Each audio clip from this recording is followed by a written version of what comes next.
Bulgaria's captured oil and gas market foretells a long and painful exit for the country from the crisis. The collapse of the price of crude oil is good news for importing countries like Bulgaria. It immediately translates into a positive balance of payments and trade, boosting reserves and generating cash much needed to beef up the crisis response capacity of citizens and companies. It also shifts into the black the balance of costs and benefits in the crisis transition period. Not in Bulgaria, at least not for now, where it's pretty routine that bad scenarios become the new normal as the captured by oligarchic interest and poor governance state fails to offer its citizens the best crisis response policies.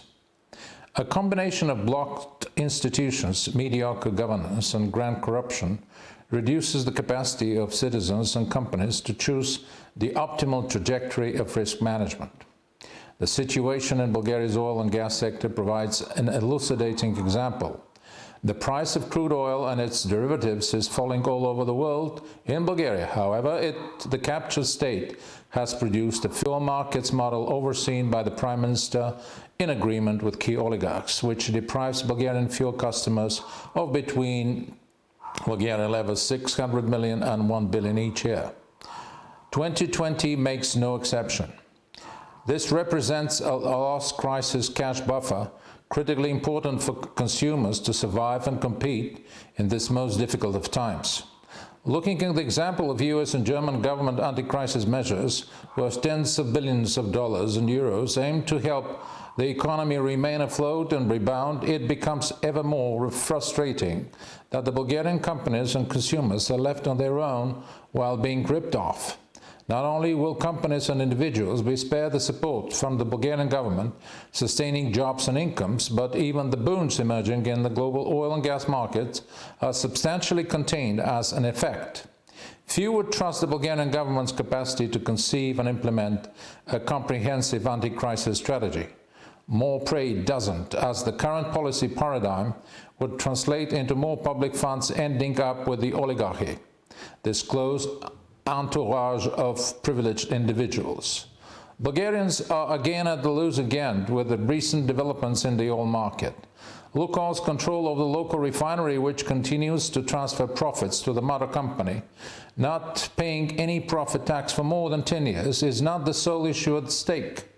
Kremlin's grip on the decision-making process in Lukoil denies the Burgas-based refinery the chance to buy the cheapest crude oil on the market, making use of the general discounts that the Saudis make. Saudi Aramco has decided to flood the market with cheap oil, displacing Russian companies offering a new 3.5 billion barrels per day, with the discounts ranging from $6 per barrel in Asia up to $8 per barrel in Europe, where it exclusively targets the Euros market.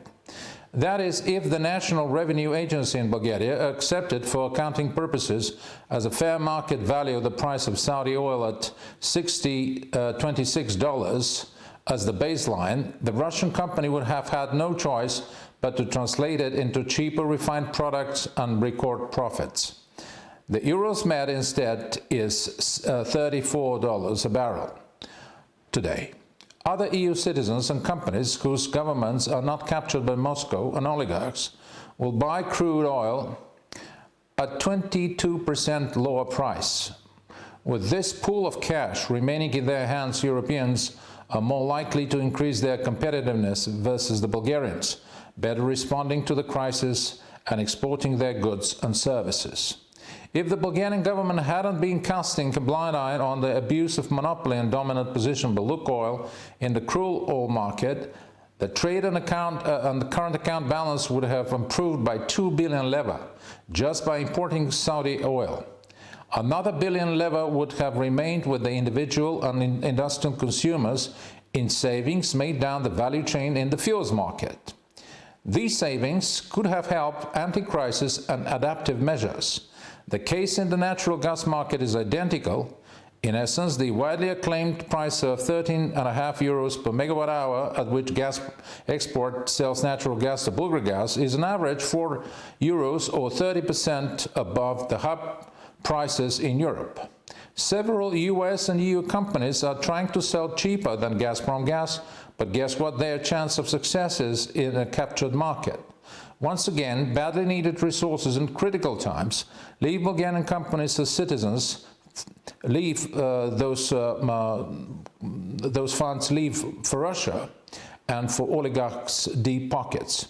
To add to the burden of expensive crude oil derivatives and natural gas, the government is imposing new hidden taxes as the toll system, which further drains value from the chain.